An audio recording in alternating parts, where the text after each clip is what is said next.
미국 대선이 역대급 혼돈이라고 합니다. 트럼프는 과연 선거 결과를 순순히 받아들일까요? 대통령이 바뀌면 미국의 대외 정책이 달라질까요? 트럼프가 드러내는 재앙에서 어떻게 벗어날 수 있을까요? 11월 3일에 무슨 일이 벌어질까요? 이번 선거가 평화롭고 순조롭게 치러질 거라고 믿는 사람은 거의 없습니다. 트럼프를 지지하는 극우들은 트럼프를 위한 군대라는 단체를 만들어서 곳곳에서 사건 사고를 벌이고 있습니다. 기관총을 보란듯이 들고 투표소에 출몰하고 완전 무장한 채로 투표소 주변에 행진하면서 사람들을 겁을 주고 있죠. 심지어 한 민주당 표밭에서는 누군가가 사전투표함에 불을 지르기도 했습니다. 그보다 더한 일도 벌어질 뻔했는데요. 대선 전에 민주당 주지사를 납치해서 공개 처형하려는 일이 있었습니다. 이 음모를 꾸민 자들은 체포됐는데 자신들이 문명을 정화하는 내전을 벌이려고 했다고 했습니다. 이런 음모가 과연 한 군데서만 벌어졌을까요? 이런 모든 자들은 11월 3일 선거에서 트럼프가 당선하기를 바랍니다. 실제 선거 날에는 위협이 엄청나게 기승을 부릴 거고 심지어 진짜 폭력이 벌어질 수도 있습니다. 이미 사전투표함에 불을 지른 자들이 실제 투표소는 내버려 둘까요? 트럼프는 자신이 당선하고 싶은 욕심에서 이 모든 일들을 부추기고 있습니다. 자기 지지자들에게 공공연하게 선거를 감시하라고, 총을 들고 나서라고 그러고 있습니다. 인종차별 반대 시위대에 총질을 했던 그 깡패 같은 자들에게 말입니다. 이런 트럼프가 순순히 패배에 승복할까요? 만에 하나 그런 상황이 벌어진다고 하더라도 트럼프가 부추긴 이 극우들이 이미 거리에서 총을 휘두르는 이자들이 마법같이 사라질까요? 트럼프 임기 4년은 재앙이 아닌 것이 하나도 없다고 할 수 있지만 이런 극우들에게 자신감과 유명세를 부추긴 것이야말로 트럼프 최악의 유산이 아닐까 하는 생각이 듭니다. 하지만 트럼프는 곤란한 처지에 빠져 있기도 합니다. 지금 벌어지는 온갖 위기들에 책임을 져야 하는 처지이기 때문이죠. 코로나만 해도 그렇습니다. 지금 미국은 보름 만에 100만 명이 추가 확진되는 N차 유행 중입니다. 트럼프에 이어서 부통령 펜스의 보좌관들도 코로나에 걸렸다고 합니다. 심각한 경제 위기, 들불이 몇 달째 타는 기후 위기도 미국을 강타하고 있습니다. 트럼프는 그 책임을 피하려고 기를 쓰고 있죠. 그래서 온갖 차별을 부추기고 극우 폭력을 부추기고 남 탓을 하고 그러고 있는 겁니다. 하지만 쉽게 피해 나가지는 못할 듯합니다. 한편 민주당 바이든은 미국의 화합 운운하면서 트럼프가 제풀에 무너지기만을 바라고 있는 듯합니다. 하지만 바이든이라고 깨끗할까요? 트럼프의 인종차별이야 모두 아는 바지만 바이든도 별반 다르지 않습니다. 트럼프가 흑인 시위대를 쏘라고 부추길 때 바이든은 상체가 아니라 다리를 쏘라고 부추깁니다. 심지어 저 트럼프가 뻔뻔하게도 바이든이 작성한 법 때문에 흑인들이 감옥에 갔다고 그렇게 말을 해도 바이든은 할 말이 없는 처지입니다. 왜냐면 사실이니까 그렇죠. 바이든이 유일하게 약속하는 것은 트럼프 이전으로 돌아가겠다는 겁니다. 그런데 그 이전은 무엇이었습니까? 최악의 경제 위기? 부자들은 억대 구제를 받지만 서민은 집에서 쫓겨나는 상황, 전쟁은 끝나지 않고 긴축과 민영화가 있고 흑인 대통령 시대의 흑인 시위대를 장갑차로 밀어버리는 그런 사회였습니다. 그 사회가 바로 지금 우리가 살고 있는 이 사회고 바이든은 바로 이 사회를 지배하는 지배자들을 대변하는 후보입니다. 이러니 트럼프가 4년 내내 온갖 폐악질을 부렸는데도 바이든이 지지차를 벌리지 못하고 있는 겁니다. 우리 꼴통이 싫으면 신자유주의 전사한테 투표하라는 거니까 말이죠. 바이든이 이만큼이나마 지지를 얻고 있는 건 바이든이 트럼프가 아니라는 한 가지 이유 때문밖에 없습니다. 이번 선거의 투표율은 역대급으로 높을 거라고들 합니다. 이미 약 5천만 명이 사전투표를 했는데 지난 대선에 한 10배 가까이 된다고 해요. 아마 선거 당일에는 더 많은 사람들이 투표를 하겠죠. 하지만 이런 점이 꼭 트럼프가 패배할 것이라는 어떤 확신을 주는 점은 아닙니다. 미국의 선거제도가 워낙 비민주적이어서 가난한 사람들한테 불리한 것도 한몫을 하지만 트럼프가 극우를 부추기면서 혼돈을 조장하는데 바이든은 거기에 매력적인 대안이 못 되는 그런 상황 때문이기도 한 거죠. 현재 미국의 정치는 첨예하게 양극화되어 있습니다. 그 와중에 치러지는 이번 선거는 개표 당일부터 온갖 종류의 아수라장이 펼쳐질 수 있습니다. 그리고 그 속에서 트럼프와 트럼프 지지자들은 사력을 다해서 싸우겠죠.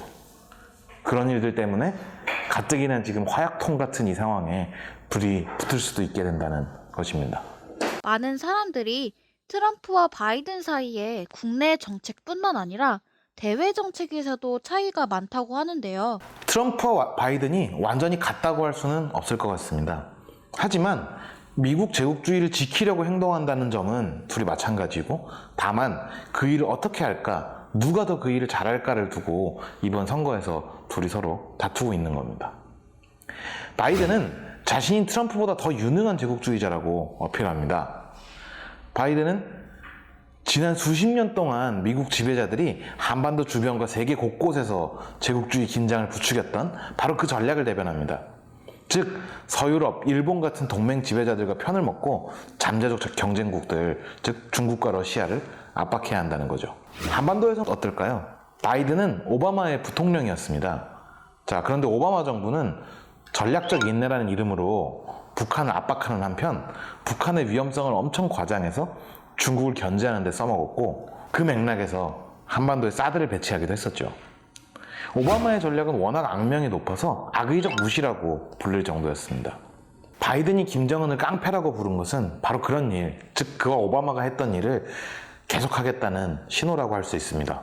당시 기억이 워낙 좋지 않은 탓인지 한반도 일각에서는 심지어 트럼프가 되면 평화에 도움이 될까 하는 기대를 하는 사람들도 있는 것 같습니다.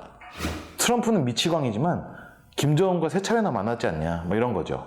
그런데 기억할 것은 트럼프가 임기 첫 해에 화염과 분노 운운하면서 북한을 말살해버리겠다고 했던 그런 미치광이 전쟁광이라는 겁니다.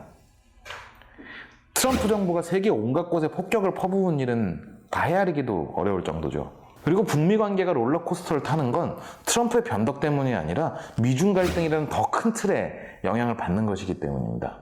자, 그런데 지금은 여러 중첩된 위기들 때문에 미중 갈등 자체가 첨예해지는 추세죠. 그에 따라서 한반도 주변 정세도 롤러코스터를 타게 될 것이 거의 분명할 것 같습니다. 자, 그런 롤러코스터에서 어떻게 대응할 것이냐, 이 문제에서 트럼프와 바이든 사이의 방법상의 차이가 약간 있을 수도 있고, 거기에는 보호무역주의 대 자유무역 같은 보다 이데올로기적인 차이도 영향을 줄 수도 있습니다. 하지만 트럼프식으로 하든 바이든식으로 하든 동북아의 상황, 그리고 미국의 호전성은 바뀌지 않을 것입니다. 미국의 패권을 다잡고 중국을 제압한다는, 즉 미국 제국주의의 이익을 수호한다는 목표가 같기 때문이죠. 트럼프든 바이든이든 이 목표를 이루려고 각자 방식으로 수단과 방법을 가리지 않을 것입니다. 그러니까 트럼프가 되면 어떤 서프라이즈가 있을 것인가? 바이든이 과연 김정은과 대화해 줄까? 같은 이런 데에만 목을 메고 볼 일은 아니라고 생각을 합니다.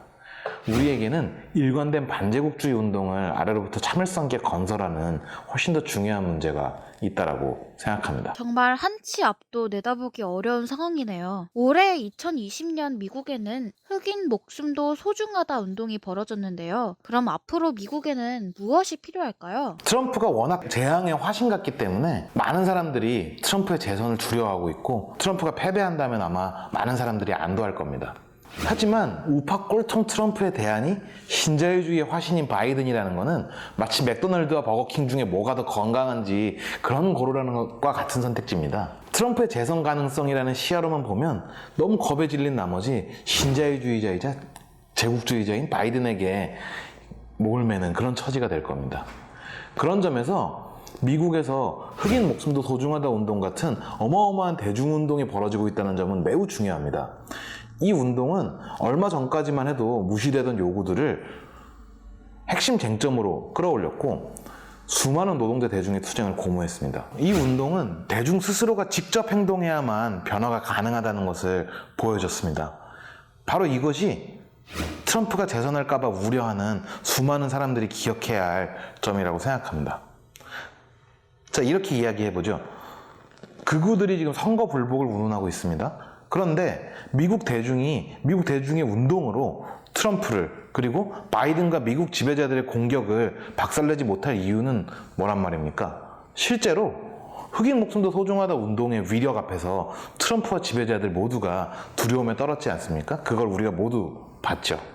그런 걸 생각해보면 이런 점은 전혀 불가능한 일이 아니라는 것을 알 수가 있습니다. 하지만 그런 일을 가능하게 하려면 지금부터 그런 투쟁을 건설해야 합니다. 미국의 저명한 좌파 활동가 하워드지는 이렇게 말을 했었죠. 역사가 진보하고 부정의한 질서가 무너진 것은 정치인들에게 기대는 것이 아니라 대중이 직접 행동했을 때만 가능하다. 비민주적인 선거제도의 한계에 갇히지 말고 불만과 분노를 새로운 힘으로 바꿔서 무엇을 반드시 이뤄야 하는지에 관해서 대담하고 분명하게 목소리를 높여야 한다. 그렇게 할 때만 트럼프와 바이든 모두가 대변하는 이 체제에 맞서서 수십만 명이 죽어나가고 수십억 명을 위협하는 온갖 재앙들에 맞서서 노동자 대중에게 진짜로 필요한 사회를 건설할 수 있습니다. 그리고 그걸 위한 투쟁이 지금부터 거리와 작업장에서 건설돼야 할 것입니다. 그런 길이야말로 트럼프의 세계가 아닌 다른 세계, 평범한 사람들을 위한 더 나은 세계로 나아갈 유일하고도 또 가장 중요한 길이기 때문일 것입니다. 다가오는 미국 대선 소식뿐만 아니라 국내외의 많은 소식들을 국제적인 시야에서 그리고 좌파적인 시야에서 다루고 있는 노동자랜드 신문도 꼭 한번 읽어보시기를 바랍니다. 저희 웹사이트에서 수시로 올라오는 온라인 기사를 보고 정기 구독 신청을 할 수 있습니다. 미국 대선에 대한 더 자세한 내용을 담은 토론뿐만 아니라 여러 중요한 정치 주제들을 가지고 토론한 수많은 토론회가 노동자연대 TV에 실려 있습니다. 그리고 이 채널에 구독과 알림 설정을 꼭 해주시고요. 그리고 이 영상에도 좋아요 부탁드립니다. 감사합니다.